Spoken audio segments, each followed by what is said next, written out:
Hey, Chris, thank you so much for making yourself available. Delighted. Yes, you are the hero who set up the probity code process, and we have a new website for that, which is No tax for war. notaxforwar.com, and people can go check that out. And we're going to talk about why it's a criminal offence in the UK and perhaps in other countries as well, but certainly in the UK, to pay any money, any tax, any fine, any fund, the BBC license fee, for example, council tax, parking tickets, all of that, why it's a criminal offence to pay that to central or local government. So, Chris, have you lost your mind? Is this really so? Well, some people say I've lost my mind. I haven't. I have spent over 20 years looking at what the law in relation to the payment of taxes says, what it says. And it's quite clear in both international and domestic criminal law that it is a criminal offence to pay money to a government if you know or suspect the money is going to be used for a criminal purpose. That's the common law approach. In particular, the criminal purposes that it has been used for and is being used for, excuse me, are war crimes, crimes against humanity, genocide, and fundraising for purposes of terrorism, and conduct ancillary to those war crimes, crimes against humanity, and genocide.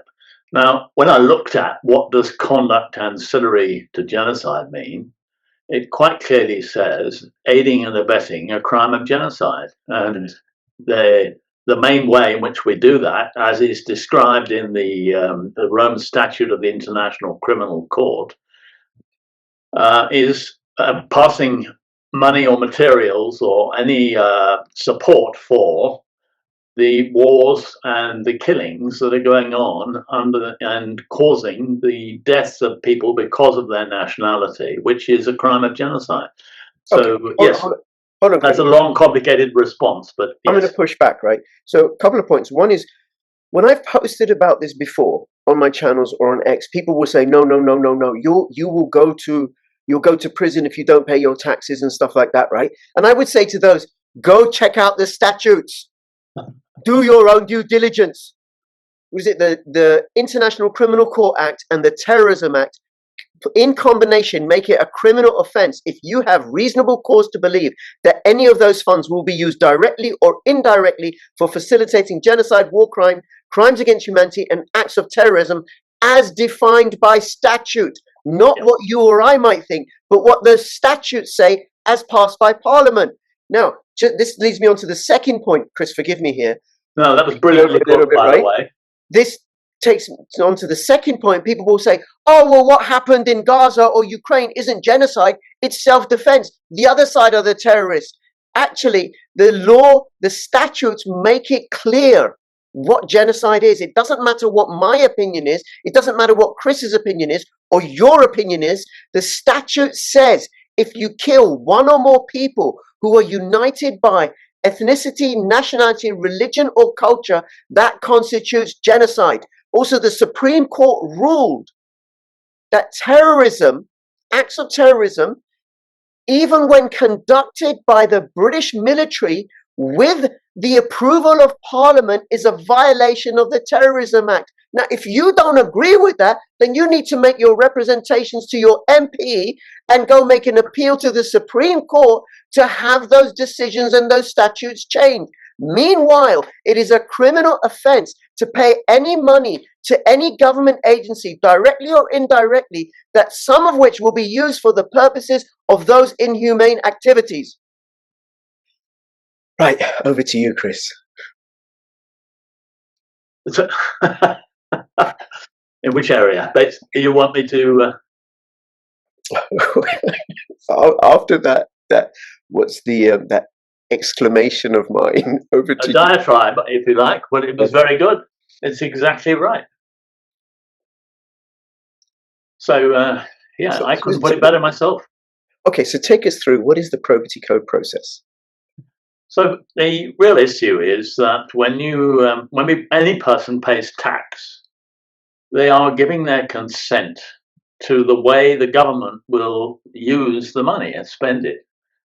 Now, our government has for 80 years spent around about 10% of our taxes every year on waging war and murdering innocent men, women, and children. Now, by paying tax, we are giving our consent to that activity.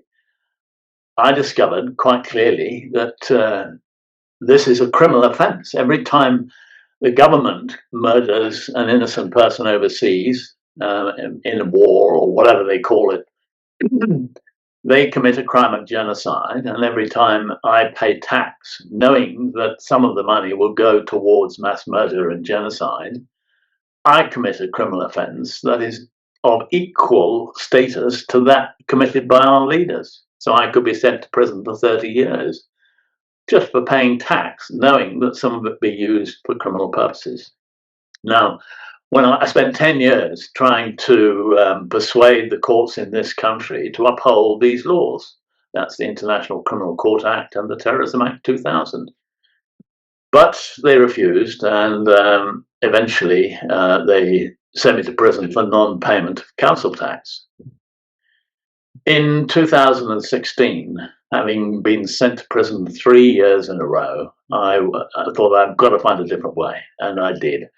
And that was to put the money in a trust for the government on condition that the money would be used solely for lawful purposes and never for criminal purposes. And so since 2017, I've been doing that. That's 8 years. I've now put my taxes, council tax mainly, into trust for the government.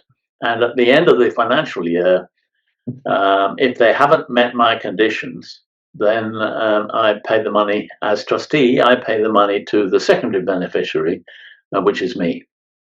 so that's the process. Okay, now, just to make it really clear to people, the process that you used before wasn't working and you were being sent to prison. And I think you've said in the past you've done a total of 56 days in prison for non-payment. 51 days. 51 days, sorry, in prison for non-payment of council tax.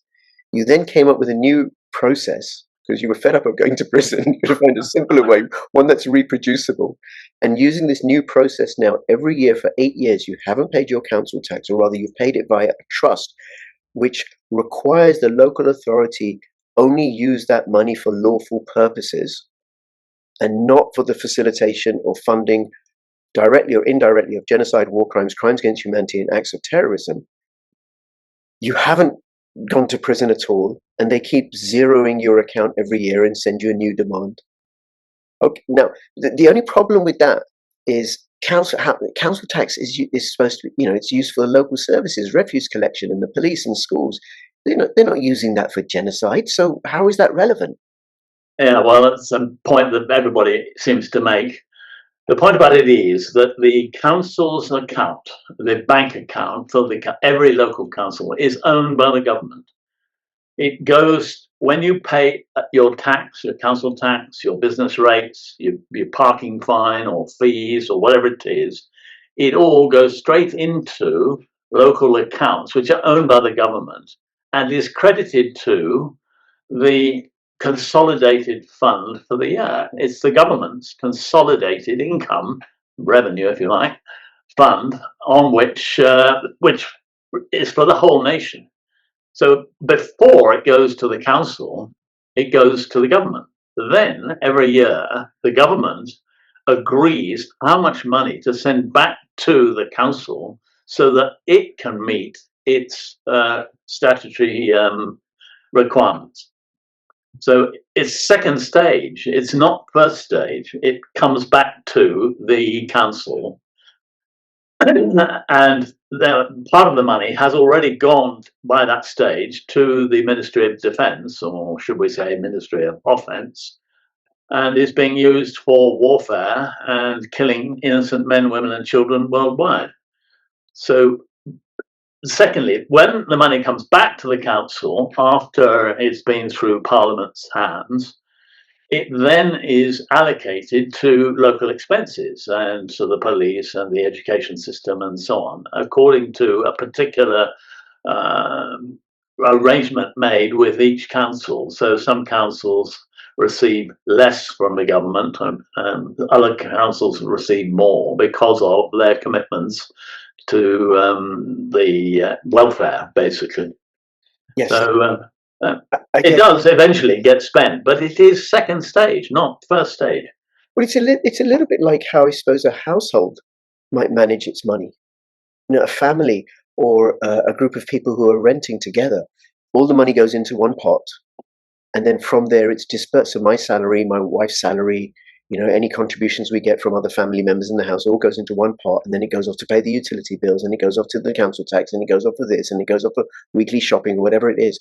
So similarly, that's how all the money that the government collects goes into one pot, which is the consolidated fund, and then is dispersed. So then the BBC license fee goes into one pot and then is dispersed. And out of that one pot, some of that money, some of your BBC license fee doesn't just go towards doling out propaganda and misleading the public on what certain politicians haven't said at all, right? But it actually goes towards facilitating and funding crimes of genocide and terrorism and crimes against humanity and war crimes. Yes. Now, I don't know, Chris, I'm a little bit like you. I don't want my money to be used for the purposes of killing people. I'd rather my money was used for lobbying for peace and for communication, because eventually that's what always happens in a war. In the end, after thousands and thousands and thousands and thousands and thousands of people are killed, it ends up being resolved through communication. Yes, absolutely. Right. I don't want my money to go for that, and I haven't done since I discovered that we had been doing that for more than 100 years in this country. Yes. Even in the Second World War, it was breaching the agreement we'd made after the First World War. And so everything in this country for more than 100 years has been militarily or incorrect, if you like, in law. Yes, and it might be that the case then, as is now, I think that it's our imperial overlords, the City of London, the elites, and their puppets who profit from the murder and slaughter of others. They want to keep doing that because it's in their self-interest, but it's not in ordinary people's self-interest. I don't gain anything from the killing of people in foreign lands. No, exactly. Okay, so if I were interested in watching, what could I do? What would I do? So the important bit is to put it into a conditional, revocable, discretionary trust. So pay all your taxes into trust, put them all in trust for the government, for the council, for the DVLA, whatever, but on condition that they use the money lawfully.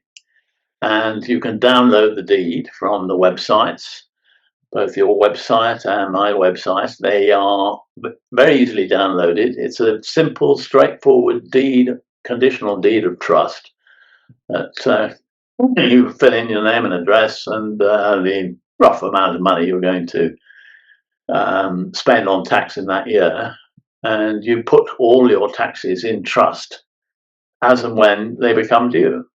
At the end of the year, if the government, the British government, has not met your conditions, and there's 5 very clear conditions written into the trust deed, if they haven't met those, then the trustee's duty is to write to the government and say their right to the money is nullified on the grounds that it would have been used for criminal purposes. And therefore, as trustee, you have a duty to follow the conditions of the trust and the terms of the trust, which is to pay the money to the secondary beneficiary.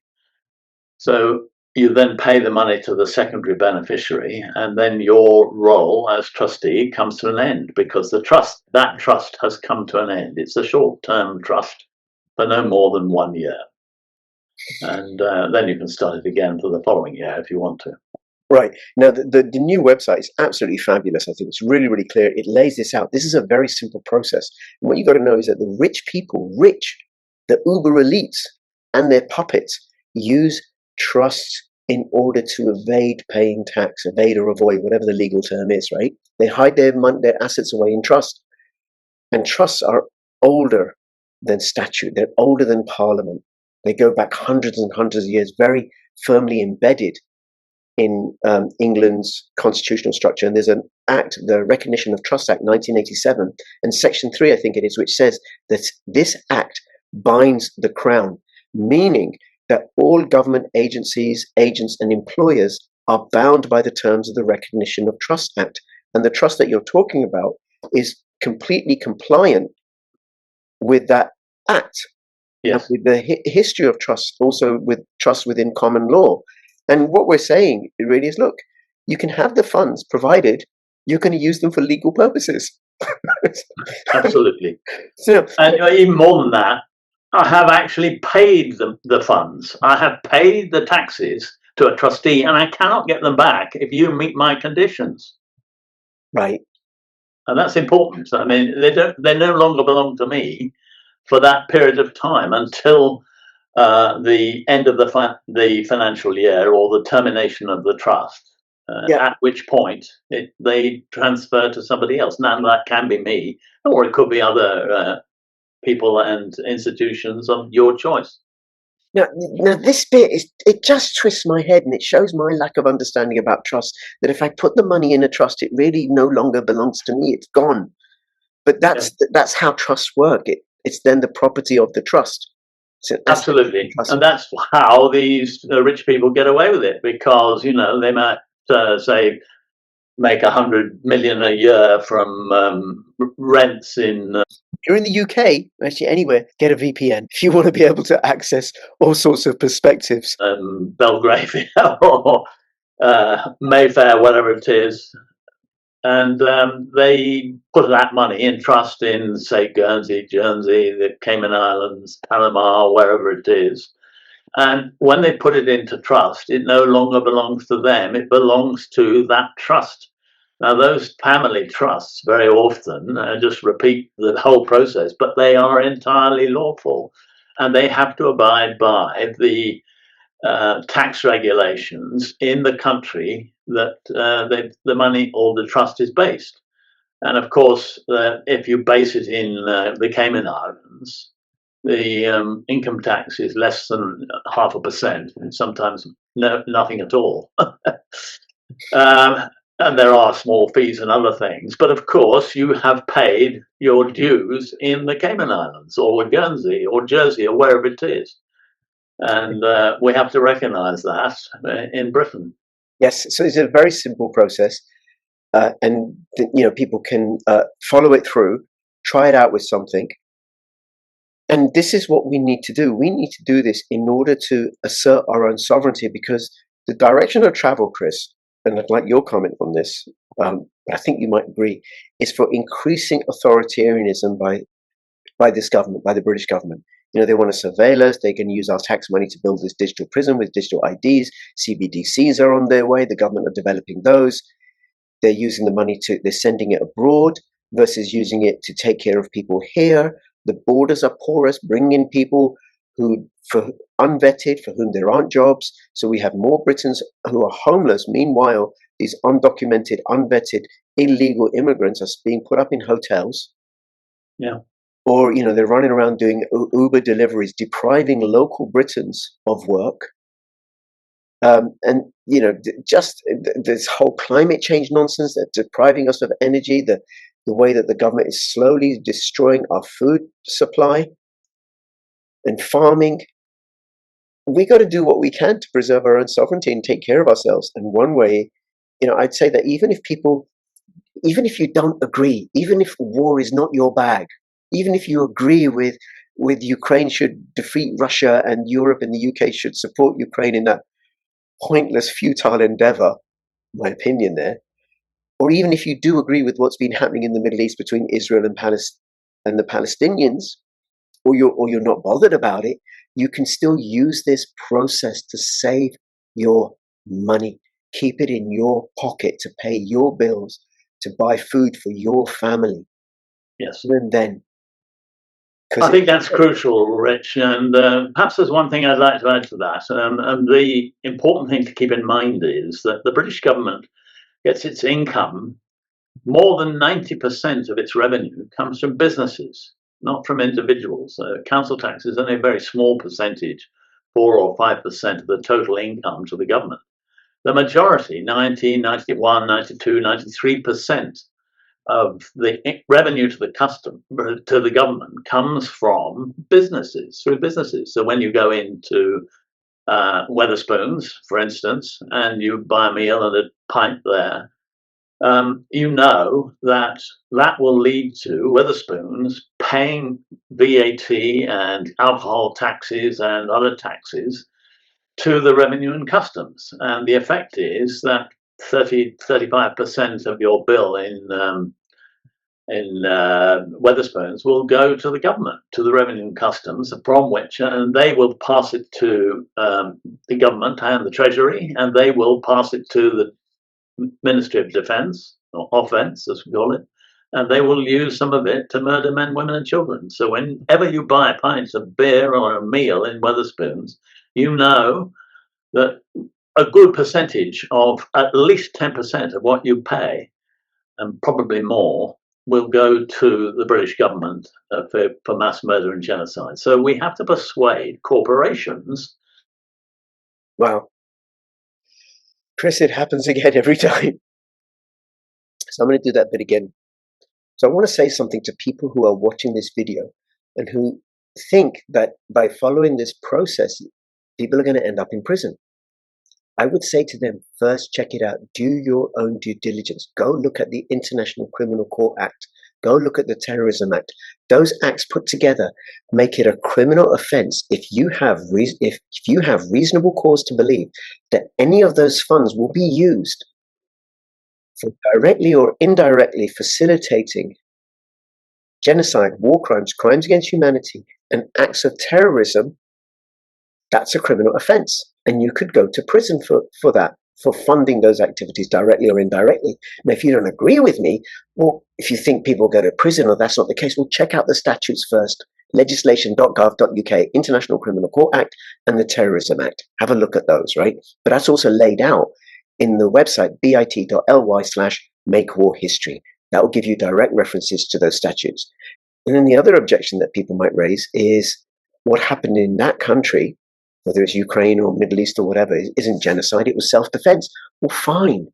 That's your opinion. That may be your opinion. It's not my, well, it doesn't really matter what my opinion is or what Chris's opinion is. What matters is what the statutes say.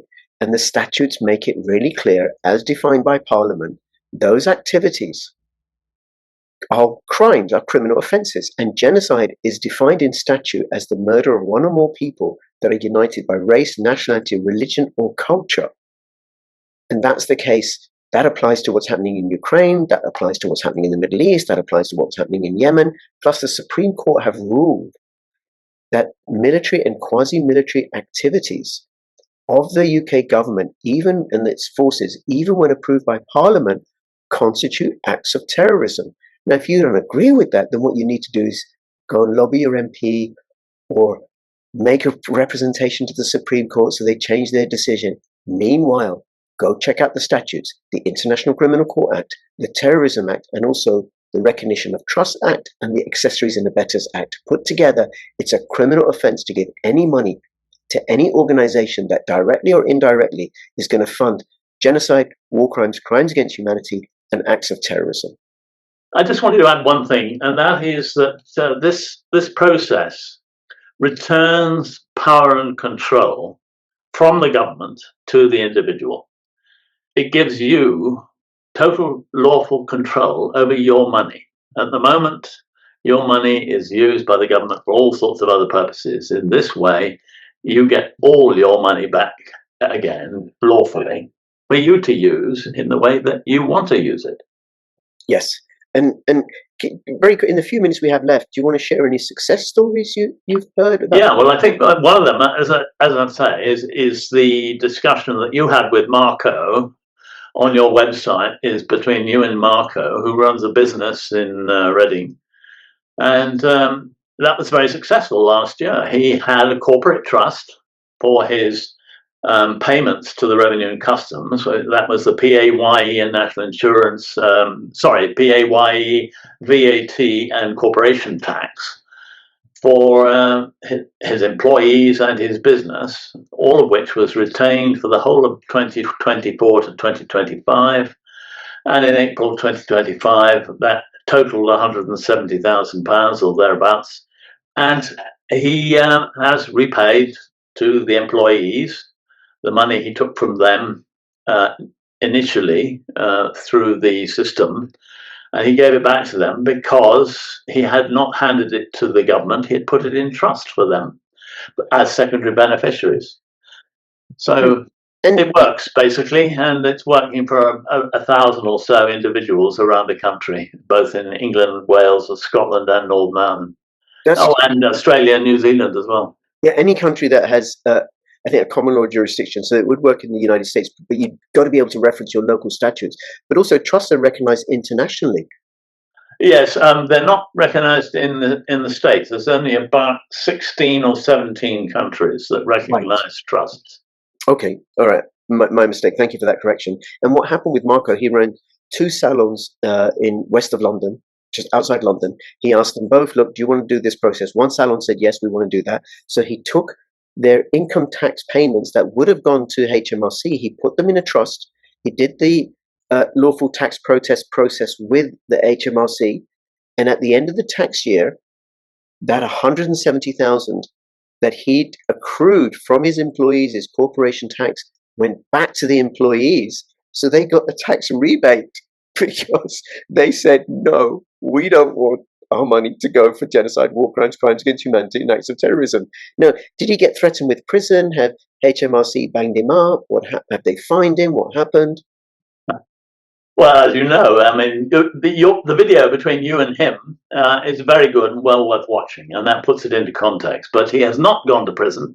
They have not managed to get the money back from him. They've sent the bailiffs around. They've done all sorts of things. But he is withstanding their approaches, quite rightly, on the grounds that it's a criminal offence to hand the money to the Revenue and Customs. And he does not want to commit a criminal offence. And he does not want his money used for mass murder and genocide, which, you know, that at least 10% of everything you pay to the government goes for those purposes. Yeah, and I got to say, it's 2 years now I've been doing this with HMRC, and not once have they threatened to take me to court. Not once. They just keep asking me, and I say to them, look, stop asking me to commit a criminal offence. I want to follow the law. And the law says if I give you this money, I'm breaking the law. And I've used the property code process. And sorry, that's what it used to be. I've used the lawful tax protest or no tax for war process. And I know, you know, as a social worker, if I'm challenged on my legal powers, I know what to reference. They haven't done anything like that. They haven't said anything.